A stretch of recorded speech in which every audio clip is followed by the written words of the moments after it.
Hey, what's going on, guys? Mangoson here, bringing you another Destiny 2 video, and this one's going to be about the Solstice of Heroes.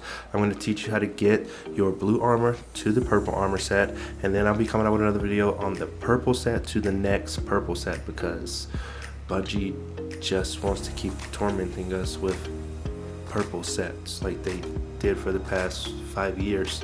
But anyway, I digress. Shine your light. So first we're going to start off with visiting Eva Lavonte in the tower. She's right next to the big old statue. And it seems like her Parkinson's are kicking in at the exact wrong time in her life. But we still need her. We still need her. She will be back for the next holiday.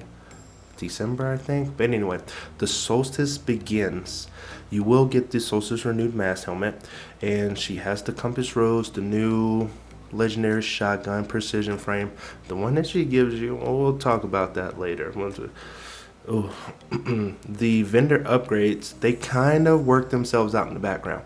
You don't really got to worry too much about, focusing on doing her vendor upgrades, because they kind of just do them on their own, so that if you have multiple characters, it makes it a lot more easier for you to level up that armor. So starting out looking at the Solstice Mass Renewed, first things first, I want to point out they do have elements like all armor pieces, and they start off at a 5. So you can equip yourself with some minor mods, some things to kind of help you out, scavenger mods, increasing grenade stuff like that, little mods here and there, not wells and not charge with light, nothing crazy. They don't want you to invest too much into this armor because it's gonna get upgraded. There'd be no point, right?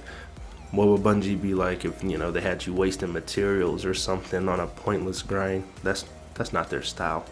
So after completing an EAZ run, the European Aerial Zone, whatever, you need to go back to Eva, talk to her. Then she says talk to the statue. Then you talk to her, right? Then eventually we're gonna go back and talk to the statue. You kind of see a theme going on here. She has bounties after that. Her bounties are the best bounties. Her dailies give out keys, XP, glimmer, and they give out bright dust. Her other bounties, they just give out keys and XP, but her repeatables give out keys, XPs, and bright dust. She gives out a plethora of things for a really long period of time. So if you're kind of behind on your season pass, you're gonna want to do all her bounties, because they just reward you with a lot of stuff. And she basically says go out there and do stuff and I'll give you candy. It's like, oh my god, grandma, thank you. So you're gonna want to keep coming back to her. After the first EAZ run, I didn't get my Solstice packages, even though I opened up like 10 chests. But after I reran it again, then I started getting my packages. I don't know if it's just like a first timers type of deal, but all my subsequent characters, I ended up getting them. So what you're going to want to focus on is you're going to put on everything. Starting off with the Hunter, you want to go into the Concealed Void Lost Sector, because for the class item, you're going to have to run 3 Lost Sectors anyway. So why not go into one that's populated with the enemy type that you need to extinguish? And in this case, since we're, helping the Fallen out in the tower and all that, let's go into a little hole and start taking out more of their kin. For Warlocks or Titans, wherever you need. So if you need to kill Cabal, I say go to the we'll see, so now I'm confused. So EDZ, and go into the Sky Dock right at the top. Sunken Isles, Cabal's in there, they're hiding out in the hole, doing the little gerbil thing, just running amok. You go in there and take them all out. They got dogs and shields and whatnot. It's a real good time. And then if you need to kill Hive, then you want to go to the Tangled Shore and go to the Justum of Saturn. And in another little hole, there's going to be a whole bunch of Hive in there hanging out like cockroaches. So you're the exterminator. You figure it out. Point and shoot at things. That's the point of the game. So now we're going to focus on a little bit more of, once we get past the headpiece and the cloak, we're going to have 3 pieces left, right? Because you've done your precision hits and your finishers and your other stuff kind of in the background when you were doing those lost sectors, right? So what you should have been doing, yes, so yeah, that's what you should have been doing. So the gauntlets are going to be the most difficult thing to kind of level up, so we're going to keep them on because we're going to go into a playlist activity, because the gauntlets require you to wear them in a playlist activity, so we need to knock that out. And then the chest piece, it wants you to go in to an event and defeat combatants with your supers, and then the leg pieces want you to beat more combatants with stuff and go into a game mode, and right, they just want you to play the game, but they want to kind of tell you where to play it at. So we'll get into what's going to be hard on these pieces. So we're going to go into my favorite game mode, and we're going to talk to the Drifter, and he's going to start it off. All right. Let's see what we've got. Scorn approaching. Now that you've made it into your first Gambit match, you don't have to worry about anything. Go ahead, take a breath, because you're going to team up with a guy like me. You're going to bump into a really good player. You're going to go into Gambit. It's going to be over before you know it. The team isn't even going to know what hit them. Then you're going to be back inside of your menus trying to figure out your life choices and trying to figure out where you went wrong. You should have just played more Gambit. Well, I digress. Going on to the chess piece, we're going to need to defeat Guardians. Like, we're really going to have to kill some people. So, you're going to need to go into, like, Momentum Control, Chroma Rush, Grid Skipper, Bastion.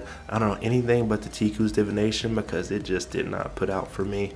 I tried to do stuff with it, but it was really like a struggle bus for real.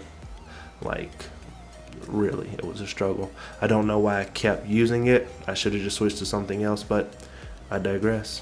Everyone else is using something different, but by the end of it, you'll end up getting your 30 kills, and you'll be out of Crucible before you know it. With a hop, skip, and a jump, or moving right over to the legs. So, you're going to need to defeat combatants with supers, which you should have been doing in Gambit. Collecting orbs, which you should have been doing in Gambit, right? Gambit. Anyway, so with that, the hardest part about that, defeating combatants isn't too bad. You can plan it, skip around, touch on flags, and just use your super, right? But you can do it with any super, right? You can do it with any super, and for the orbs, you don't need to just generate them, you need to actually pick them up. So when push comes to shove, you know, kind of push out there in front of your teammates or save their lives like I'm doing right here, and just generate as many orbs as you can, because it's going to kind of help out everybody. They need to pick up orbs. You need to pick up orbs. Orbs for everybody. You get an orb and you get an orb. Everyone gets orbs. Yay. But you also got to use your super before you get to the big baddie at the end, because when your super's full, you can't pick up no more orbs unless you're Charge of Light. So, not everybody's out there running Charge of Light builds because, well, a lot of people don't understand Charge of Light, but that video is in the works. The more orbs you make, the more orbs that you pick up, the more things that you kill, you'll come right out on top. It'll be super easy, barely an inconvenience. Now, going back to the gauntlets.